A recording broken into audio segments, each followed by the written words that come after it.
Okay, Johnny has done a great job here. He has cut away the inside laminate of the fiberglass, then chiseled and ground away all the old wood. As well, he's cut part of the engine bearers away and removed the shelf on the port side, starboard too. The port side shelf revealed how so much water had found its way into the transom. When the shelves had been made, the drain holes through the stringers had been filled from the inside, so on the outside it looked like it would drain. Then holes had been drilled to fasten the battery box down.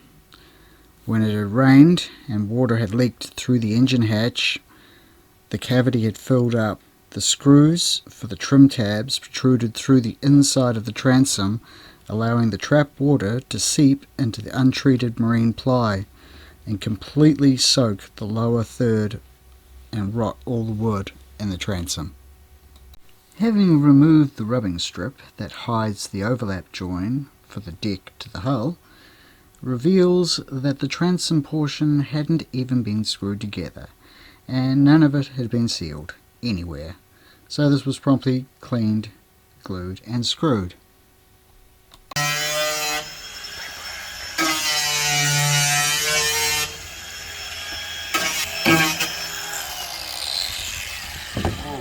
Whoa. The jigsaw puzzle. Large quantities of epoxy resin and 403 glue powder are used to bond the two laminates of marine ply to the transom. To pull the ply up and expel any air cavities between the wood and the fiberglass, it is pulled together with many screws from both sides while the resin sets.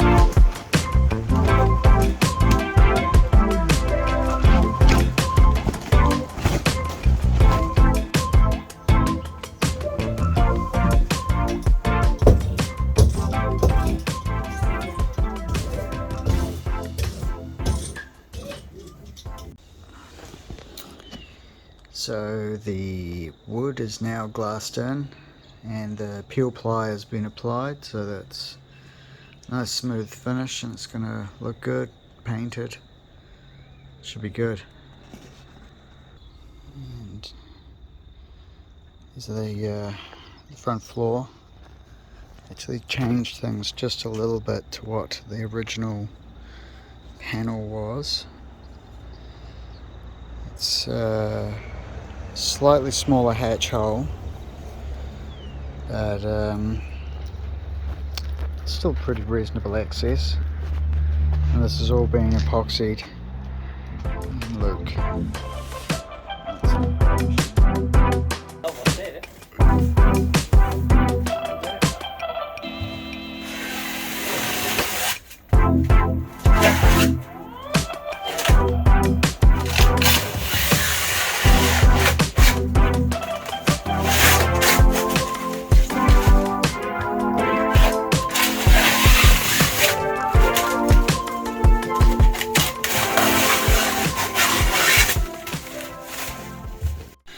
Johnny wastes no time.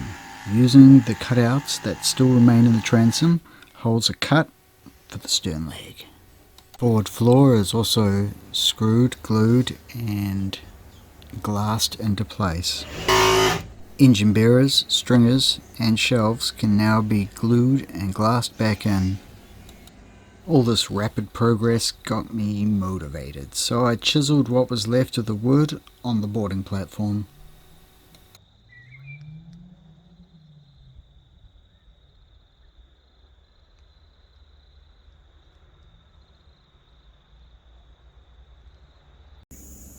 Need one? Make one.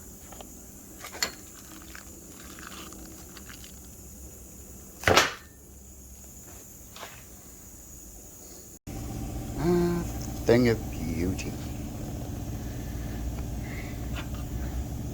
Replaces this. Oh. Hang on.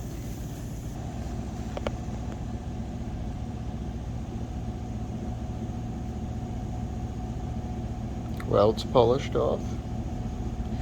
Something to tie a lanyard to. Oh.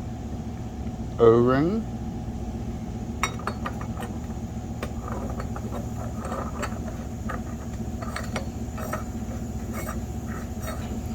PSP, 1.25" thread.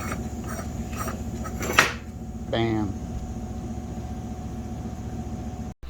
To protect the wood, all the through holes are drilled oversize and then filled with epoxy glue. Once it's set, we can drill the correct size hole and the wood is protected with a resin liner. We're aiming for about 3.5mm resin wall thickness.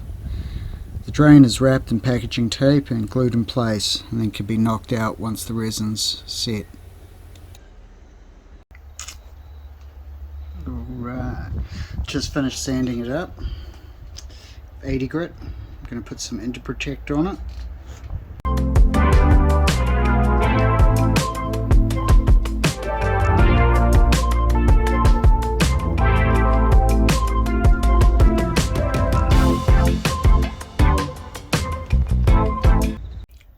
Now the first coat's down, I'm not going to do the bulkhead the second coat because it's probably already got 2 or 3 on there from previous paints. The floor where it's where the tape overlaps and the transom, that's all new. I'm going to try and get another 2, maybe 3 coats and just fill some of those little low spots up. You can't quite see it, but there's right where that light is.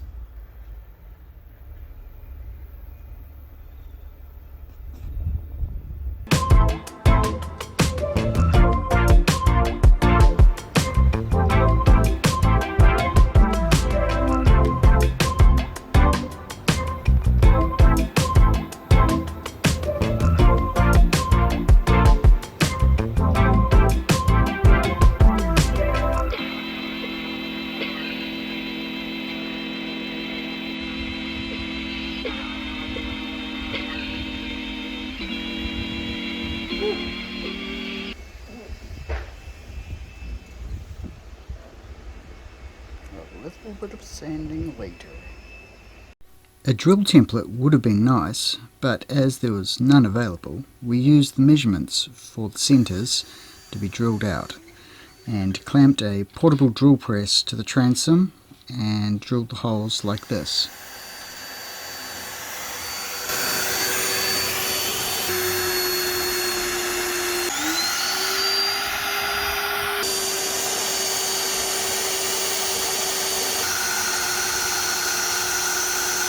A fair bit of sanding, filling and priming, the engine room bay is basically ready to paint. Since we're working outside, we're totally at the mercy of the weather, so we're going to go on with the boarding platform repair. Essentially the repair is the same as the transom. The old wood has been removed, new wood has been cut to shape and glued into the platform, and the gaps around the edges filleted with glue.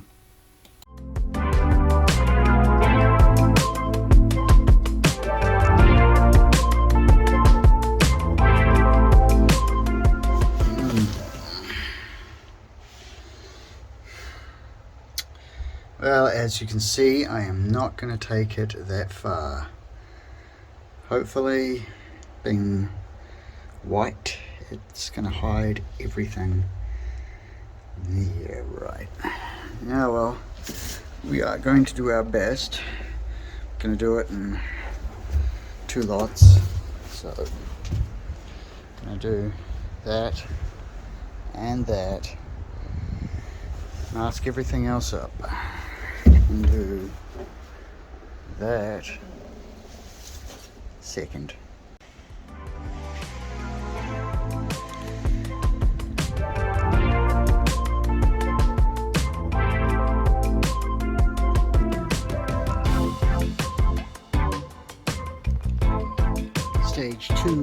masking. Like this. Transom.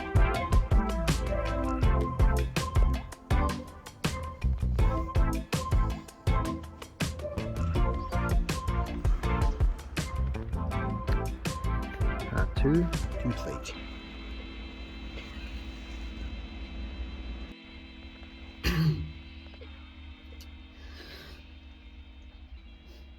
Well, mostly good, except for you can see this line, and really the only reason you can see the line is I was trying to get a bit of a soft blend on the corners, on the edges, and this is just a little bit transparent, so the primer shows up a little bit. But luckily where it shows up, not here,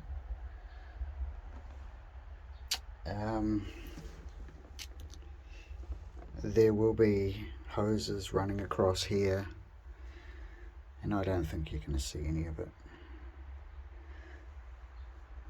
And okay, let's stop. Hey, if you're still watching, thank you. If you haven't subscribed yet, please do, and stay tuned for more progress. Thank you.